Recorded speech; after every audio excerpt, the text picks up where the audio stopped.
Morning বন্ধুরা, কেমন আছো তোমরা? সবাই ভালো আছো তো? লাইফস্টাইল উইথ টিঙ্কুর পক্ষ থেকে তোমাদের সবাইকে ওয়েলকাম করছি। আমরাও ভালো আছি, মোটামুটি ভালো আছি। আজকে আমার ডাক্তার দেখাবার ব্যাপার আছে, একটা টেস্টেরও ব্যাপার আছে, সেটা দেখা যাক করবো আজকে গিয়ে। আর তোমরা তো দেখেছো হাঁটতে ফাঁটতে যাচ্ছি কাল থেকেই, তা দেখি ওটা একটু রাখবো। আবার প্রচণ্ড গরমে না খুব কষ্ট হয় জানো তো ওই হাঁটাহাঁটি করতে। যাই হোক, দেখো আমাদের তো সব পার্বণ এবার শেষ হলো। হ্যাঁ, ক্রিসমাসও চলে গেল, সব পার্বণই তো আমাদের এখন বলো। ক্রিসমাস চলে গেল, তারপরে পিঠের পার্বণও চলে গেল, সবই চলে গেল। এইবার আসছে সরস্বতী পুজো। এবার সরস্বতী পুজোটা দুদিন পড়েছে, কেমন এবারে একটা বাজে বাজে পড়েছে, রবিবার আবার সোমবার। আর রবিবার পড়েছে বোধহয় সকাল 9টার পর, আর সোমবার দিন ছাড়ছে সকাল 9টায়, এইরকম একটা কিছু শুনেছি, আমি শিওর না আর কি। তা দুদিন পুজো, তা আমি মনে মনে ভাবলাম ওই সরস্বতী পুজো সবসময় দেখো সকালের দিকেই ভালো, তা আমরা ভাবছি যে সোমবার করব। কিন্তু আবার একটাও ব্যাপার আছে যে তাহলে সোমবারে যখন ছাড়ছে তখন আবার ষষ্ঠী পড়ে যাচ্ছে। আমাদের তো আবার শীতল ষষ্ঠী আছে, ওই গোটা সেদ্ধ, পান্তা ভাত, কুলের চাটনি, এইসব একটা ব্যাপার আছে। জানি না এবারে, জানো তো বন্ধুরা, গোটা সেদ্ধ করবো কিনা সেটা একটা ধন্দেও আছি, কারণ প্রত্যেকবারই করি, মাও করতো, আর মা চলে যাবার পর আমি সেটা করি। মা যেগুলো করতো আর কি সেইগুলোই আমি করার চেষ্টা করি। কিন্তু ব্যাপারটা হচ্ছে কি বলতো, দাদার গোটা সেদ্ধ খেলে একটু শরীর খারাপ হয়। আগের বছর ভীষণ শরীর খারাপ হয়েছিল, সেই সারা রাত ধরে পেটের যন্ত্রণা। এটা মনে মনে ভাবছি যে গোটা সেদ্ধ এবারে করবো কিনা, করলে তো তোমরা দেখতেই পাবে। আর তবে ধরে রাখো করবোই না এবারে, যতই আনাজ সবজি, আর খেতেও ভালো লাগে, কিন্তু ঘটনাটা হচ্ছে সহ্য করতে পারে না দাদা একদম। তা আগের বছর খুব ভয় পেয়ে গেছিলাম। চলো একটু একটু রান্নাও বসিয়ে নিয়েছি। তোমরা, হ্যাঁ, আর একটাও জিনিস, তোমরা কেমন কবে কি করছো প্লিজ আমাকে একটু জানিও না গো। সরস্বতী পুজোটা কবে করছো তোমরা? রবিবার করছো না সোমবার করছো, মানে 2 তারিখ 3 তারিখ?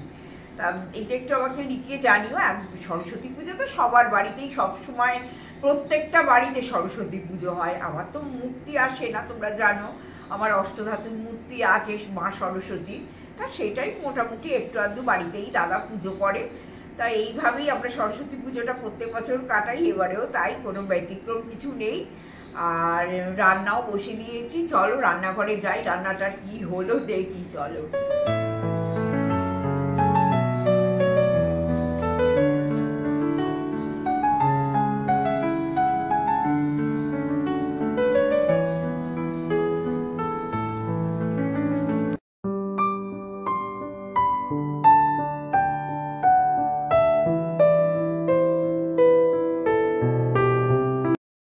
পালং শাকের চচ্চড়ি বসিয়েছি জানো। আর এই যে এদের ফ্ল্যাটটা হয়ে যাওয়ার পর আমাদের এই নিচের ডাইনিং স্পেসটা, রান্নাঘরটা এত অন্ধকার হয়ে গেছে বন্ধুরা, যে কি বলি জানো, প্রচন্ড অন্ধকার হয়ে গেছে। তা সব সময় লাইট জেলে কাজ করতে হয়। চলো দেখি এবার এটা কি হচ্ছে।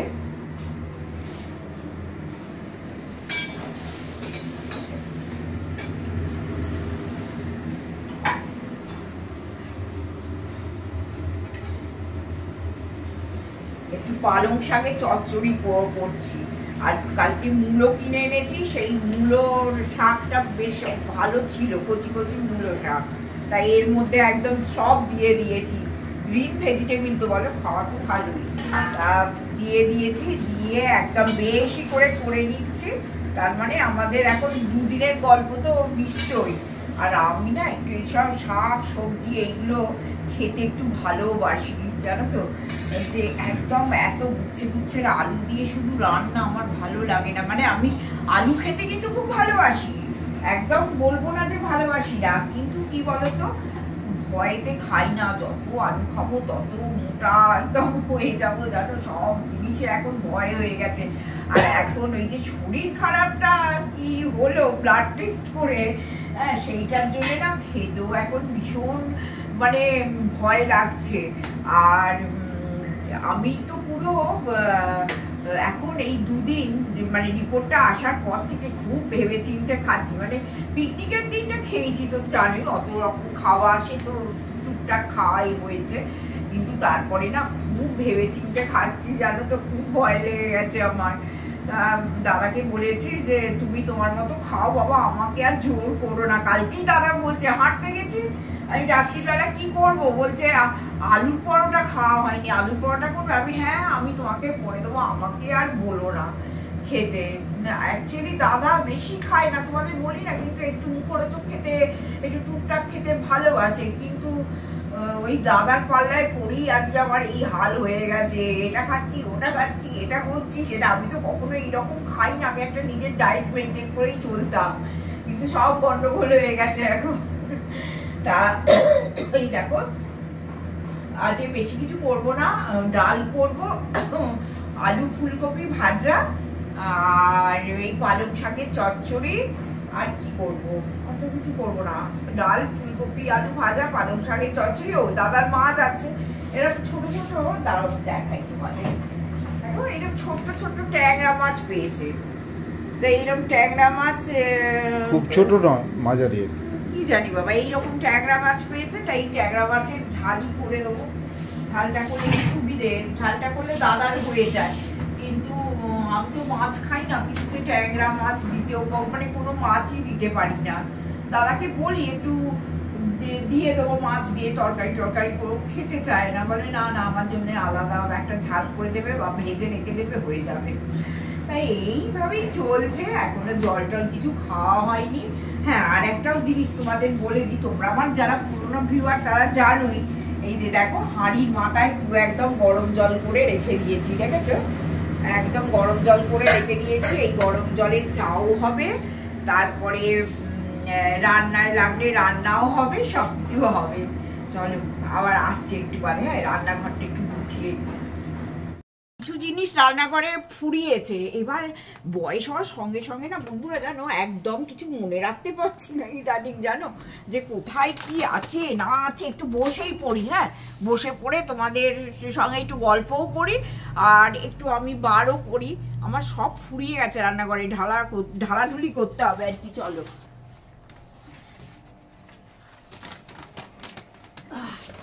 যেমন দেখো সেই দিন জগটা খুঁজে পেলাম না, এই দেখো এখানে জগটাকে রেখে দিয়েছি, এইটাই আমি ইউজ করব রান্নাঘরে এবার। বেশ বড় জগ, অনেক জল ধরবে। এই টুকটাক না এইগুলো সবসময় করাও যায় না। এই কি কি তেল আছে একটু মানে দেখে নিচ্ছি যে কি কি তেল কেনা আছে আমাদের। এই দেখো দারচিনি ফুরিয়ে গেছে, দারচিনিও আছে, বার করতে হবে। আচ্ছা তে এই যে এটা তোমরা দেখেছো যে আমি যে ডিমার্ট থেকে ব্যাঙ্গালোর থেকে কিনে এনেছি বয়ে বয়ে, তা সেইটাকে ভাবছি এই তেলের প্যাকেটগুলো এইখানটা রাখলে কি হবে, জায়গাটা আমার অনেকটা পেয়ে যাব। জিনিস রাখার বড় অসুবিধে জানো, তবুও আমার তো এটা স্টোর রুম, তোমরা সবাই জানো এখানে যে আমার কি নেই, তোমরা যদি খোঁজো সব পাবে জীবনে। তা ও বাবা এই দেখো এই এক সুগার ফ্রি দরকার, সুগার ফ্রিটাও খুঁজছিলাম। আচ্ছা তারপরে টুকটাক জিনিস দরকার, আর কি কি আছে একটু দেখে নি আবার মাসের বাজারও করতে হবে বলো। যাই হোক এইগুলো একটু গুছিয়ে গাছিয়ে নিই। এইরকম একটা কিন্তু বন্ধুরা জানো স্টোর রুম যদি থাকে না দারুণ উপকার হয়। এইটা আমার শাশুড়ি মা একটা দারুণ কাজ করেছেন, আর আমার সব মানে আত্মীয় স্বজনরা তারা বলে এইটা যা তোমার শাশুড়ি করে দিয়ে গেছে না, যত আবর্জনার ঘর এটা আমার। তবে হ্যাঁ অপরিষ্কার নেই, সবটাই সাজানো গোছানো পরিষ্কার, কিন্তু আমার প্রচুর জিনিস এখানে ধরে যায় এই ঘরটাতে। তোমাদের যদি যারা পুরনো ভিউয়ার তোমরা জানো, দেখো অবস্থা দেখেছো, এমন কিছু জিনিস আছে যে জিনিসগুলো তোমরা ফেলতেও পারবে না আবার রাখতেও ইচ্ছা করবে না, সেই জন্য এই স্টোর রুম ভালো। তা আমিও তোমাদের একটা বলছি, যারা নতুন ফ্ল্যাট কিনছো যা করছো, একটা স্টোর রুমের ব্যবস্থা করে তারপরে ফ্ল্যাটটা কিনো, স্টোর রুম অবশ্যই থাকতে হবে। যাই হোক আমি এগুলোকে একটু গুছিয়ে নিই আমি আবার আসছি। ভেজিটেবল স্যুপ খাচ্ছি, এত কাণ্ড করি তাতেও আমার অবস্থা দেখো। আজকে আবার যাবো, আজকে যে টেস্টটা আছে সেটা করাতে, সেটা তো তোমাদের ভিডিওতে বলেই দেবো। যাই হোক টেস্ট হয়ে যাওয়া ভালো বলো। নাহলে কোথায় কি লুকিয়ে থাকবে। এই বিদিশা বলছিল খুব ভালো হয়েছে, এক একজনের দেখবে নানান রকম টেস্ট হচ্ছে, ধরা পড়ছে না কিছু কোনো রোগ, তা সেটা ভালো নয়, বরঞ্চ ধরা পড়লো বাবা তারপরে যা তার রেমেডি দেয়া, যা মেডিসিন করা করলে ভালো হয়ে যাবে। দাদার আজকে দই ওটস খাওয়া হয়ে গেল, আর অনেকটা বেজে গেছে জানো, প্রেশারের ওষুধটাও খেতে হবে, প্রায় 11:30 বাজে, ওই জন্যে ভাবলাম আর দেরি করবো না, একটু বসে বসে এটা খেয়ে নিই, বন্ধুদের সঙ্গে একটু গল্প করি। তা আজকে একটু ব্রেকফাস্টটা খেতে দেরি হয়ে গেল, অ্যাকচুয়ালি ব্রেকফাস্ট 10টার মধ্যেই খাওয়া উচিত, 9:30 থেকে 10টা। আজকে একটু ওই মেয়ে ফোন করেছিল, কথা বলতে বলতে একটু দেরি হয়ে গেল। আবার আমার এখন হেল্পিং হ্যান্ড আসবে, এবার তার পেছনে ছোটাছুটি আরম্ভ হবে। আর এখন তো হাঁটতে যাওয়া আরম্ভ করেছি, তা আজকে দাদাকে বলেছি ওই ডাক্তারের যে চেম্বার সেখানে আমরা হেঁটে হেঁটে যাবো, হেঁটে হেঁটে আসবো, বেশি দূরে না, তো 1 কিলোমিটার না, একটু বেশি। তা হেঁটে হেঁটে যাবো, হেঁটে হেঁটে আসবো, এটাই দাদাকে বলেছি। দাদা বলেছে ঠিক আছে, তবে একটু হাঁটা হবে, মানে বয়স হলে না মানে লাইফস্টাইল মডিফিকেশনটা ভীষণ জরুরি, ভীষণ জরুরি। আমি আমার প্রত্যেকটা বন্ধুকেই বলছি যে ভালো থাকতে থাকতে ভালো থাকো, এটাই কথা। যে এখন তো কিছু হয়নি, খেয়ে নি নিজেরা বসে থাকি, গল্প করি, ক্যামেরা দেখি, একদম নয়, শরীরটাকে চালনা করতেই হবে, আর আবোল তাবোল খাওয়া একদম বন্ধ করো। তা আমি কিন্তু খুব একটা আবোল তাবোল খাই না, তোমাদের বারবার বলি না, কি জানি আমার কি ব্যাপার ভগবানই জানে, আমার সবই অত্যাধিক, ছোটখাটো কিছু আমার হয় না, হয় না, হয় না, যখন হয় সব বাড়াবাড়ি স্টেজে চলে যায়, দাদা এটা বলে। ঠিক আছে, আমি এটা খেয়ে নিলাম, হ্যাঁ নিয়ে রান্নাঘরটা পরিষ্কার করে তারপরে আমি আসছি আবার।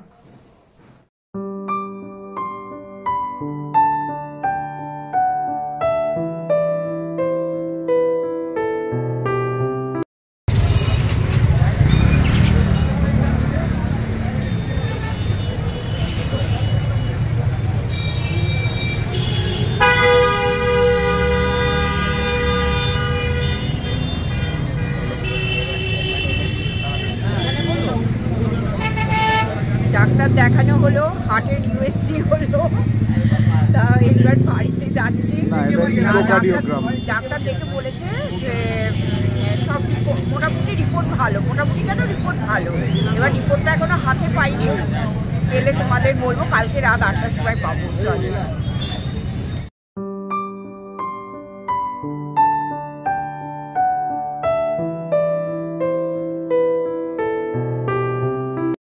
ডাক্তার দেখিয়ে এসে বসলাম একটু, জানো তো, সেই বেরিয়েছিলাম 5:30টার সময়, তো অনেকক্ষণ ওয়েট করতে হয় ডাক্তারের কাছে, তাই হলো সব যেসব টেস্ট হওয়ার কথা ছিল, তা ডাক্তার দেখে বললো, মানে উনি নিজেই করলেন, তা বললেন যে ভয়ের কিছু নেই, যা ওষুধ দিয়েছি সেটাই চলবে, তবে এখনো আমরা রিপোর্টটা পাইনি, কালকে রাত 8টার সময় রিপোর্টটা পাবো। না, উনি বলেছেন অ্যাবসলিউটলি ফাইন, কোনো প্রবলেম নেই ওনার, এবং কোনো ভয়েরও কোনো প্রশ্ন নেই, সুতরাং আপনারা নিয়ে বেফিকার থাকুন, কোনো চিন্তা নেই আপনাদের। আর আমি রিপোর্টটা কাল দেখে পেলে পারে আমায় মানডে দেখিয়ে যাবেন, সোমবার দিন গিয়ে রিপোর্টটা একবার দেখাতে হবে, উনি নিজেই করবেন, নিজেই সই করবেন, উনি বলার কথা নয়, বলার কথা হচ্ছে তুমি করে। একটু ভয় ভয় তো ছিলই, তা যাই হোক, ভয় ছিল আমাকে ছেড়ে চলে যাওয়ার। রিপোর্টটা ভালো হয়েছে, মানে এখনো হাতে পাইনি, ডাক্তার দেখে বলল, তা সেটাতেই মনের অনেকটা শান্তি। তা না আর খাবো না, জানো তো, উল্টো পাল্টা এই শীতকালটায় খুব দাদার পাল্লায় পড়ে খেয়েছি, আর খেয়ে দিয়ে কিন্তু এবারে যে কড়াইশুটির কচুরি আলুর দম হলো, এত খেয়ে, ওই দেখেছো যেমনি ডাক্তার দেখানো হয়েছে অমনি সঙ্গে সঙ্গে হচ্ছে কড়াইশুটির কচুরি আলুর দম, কি বলবো বলো, যা খাবে নিজে খাবে, আমি নেই, করে দেবো, বলছি না করে দেবো না, কিন্তু আমি নেই, যাই। এবার রাত্রিবেলা যে কি খাওয়া হবে সেটাও জানি না, এবার মানে নিজেকে মানে দেখি আর কি রান্না বান্না করা যায়, তবে বিশেষ কিছু করবো না, যা টুকটাক করবো, হয়ে যাবে, দুজনের সংসার হয়ে যাবে। হ্যাঁ, জানি না ভিডিওটা কত বড় হলো, আসছি আবার।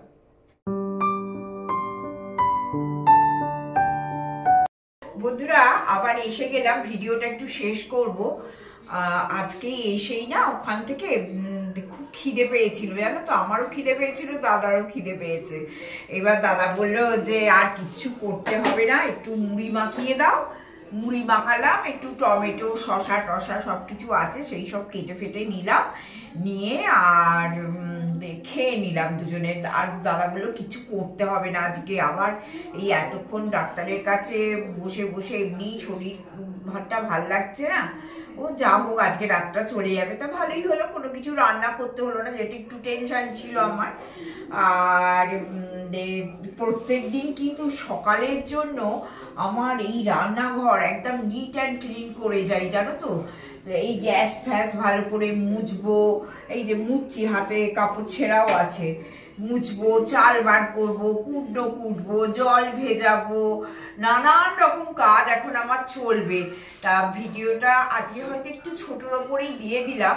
হ্যাঁ, তোমরা একটু দেখো, বুঝতেই তো পারছো ডাক্তারের কাছে যাওয়া আমার এই কি বলতো, অনেকটা সময় বসে থাকতে হয় তো, প্রচুর সময় নষ্ট হয়। তা শরীরের জন্য তো এগুলো করতেই হবে। যাই হোক, আজকের মতো বন্ধুরা আমি ভিডিওটা শেষ করলাম। প্লিজ প্লিজ সঙ্গে থেকো, আর সাবস্ক্রাইব করতে ভুলো না, কমেন্ট অবশ্যই করো।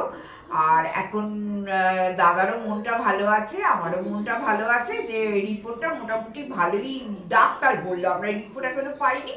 তা যাই হোক, এলে তোমাদের সঙ্গে সব শেয়ার করে দেবো। হ্যাঁ, টাটা, গুড নাইট, সবাই ভালো থেকো।